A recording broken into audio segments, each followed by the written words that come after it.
Бернабаева Сабиракан. Ушул мурастан калганды муңга жеткирүү деп, энемин чеберчилигин өркүндөтөйүн деп, ушул эмени кылып жүрөм. Ушул чеберчиликти энемин кол өнөрчүлүгүн өркүндөтөйүн, муңдан муңга жеткирейин деп, ушинтип ушул ишти ачып, ушу менен көп жерлерге көп грамота эмелерди алып жүрөм. Кыргыз үйдүн жасалгаларын, чий чырмайым, ашкана бардыгы эскиден калганды жеткириш керек болуп, ошо илгертен калган, энемден калган нерселерди ушу муңдарга жеткирип атам. Анан кийин жаңылап атам, жаңылап көрсөтүп, кайра үйрөтүп ошол коночулукту балдарга. Ошо кыздарга азыркылар көбүн эле билбей калды, көбүнесе. Ошону үйрөтүп, ушу илгертен калгандарды мындайлар болгон. Ушу көп эле азыр жаштарыбыздын колунан жаштарыбыз муну кылбай эле калды.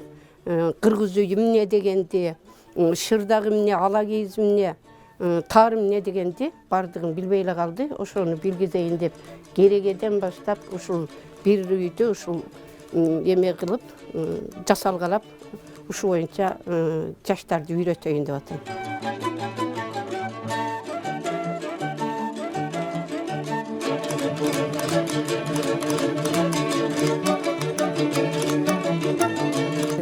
Апаларыбыз кылат эле, ошолордун баягы унутуп баратканыбызды кайра бул жактан жаңылап, аракет кылып эметип атабыз да. Кайрадан эсибизге түшүп атат ошолчу. Балдар эмес, азыр жаштар эмес, өзүбүз унутуп бараттык эле. Эми бул кишинин немеси менен, аркасы менен Кудайга шүгүр, кайрадан оңдоо эсибизге түшүп, мындай саймаларды сайганды, тери өңдөгөндөрдү, чий чырмагандарды кайрадан эсибизге салып үйрөнүп атабыз. Кудайга шүгүр, ошо 2-3 жылдан бери ушу кошо жүрөбүз, кошо турабыз.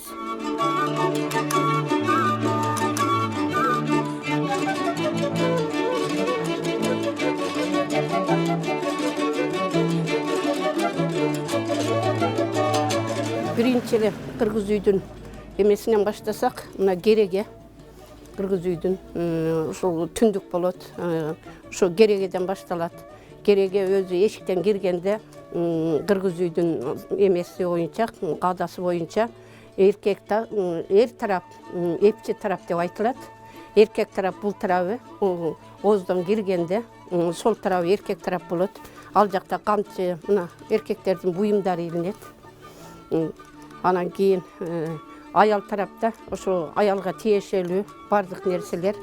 Бул болсо кыргыз үйдүн жабык башысы.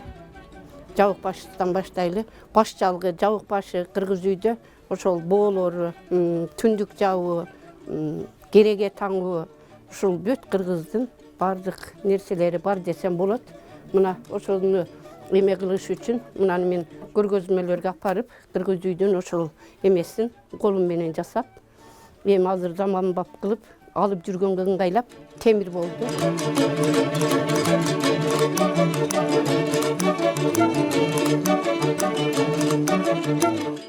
Кыргыз үйдүн ушул аз аяк кочу дейт. Бул азыркы биздин тил менен айтканда ышкап. Аял тарапка да эркек тарапка ушул жерге кийимдерин салган, боз үйдүн ичинде ушулар гана болгон. Анан кийин мына ушул кыргыздын сандыгы бардыгы ушул кыргызда көлдөлөң дейт. Көлдөлөң, ала шыйрак, ала кийиз, шырдак бардыгы ушул жерде бар. Мына энемден калган ана боолор, ана мына чий ашкана ушу энемдин колунан чыккан.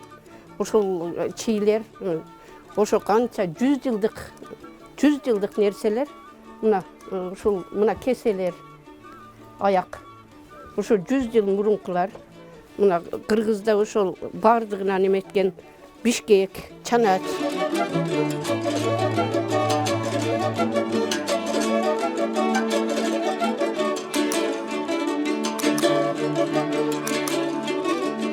Сабира Абаева эженин жакын кошунасы болом.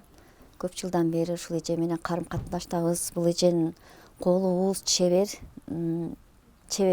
эже. Бул колунан көрү төгүлгөн ушундай улуттук кыргыздын улуттук буюмдарын, мындай немелердин баарын колунан жасайт. Ушул мен Ошо эжеден келип мына куракты үйрөндүм, көбүнчө курак жасап. Анан азыр мына шырдамал эме кылганды, жасаганды үйрөнүп атам.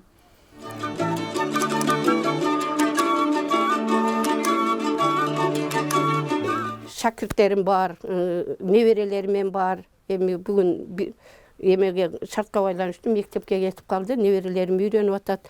Чий согуу боюнча, чийди согуу, мына терини ашатуу, терини ашатып баардык нерселерди ушул азыркы жаштарга үйрөтөйүн деп ушу менен алек болуп атам.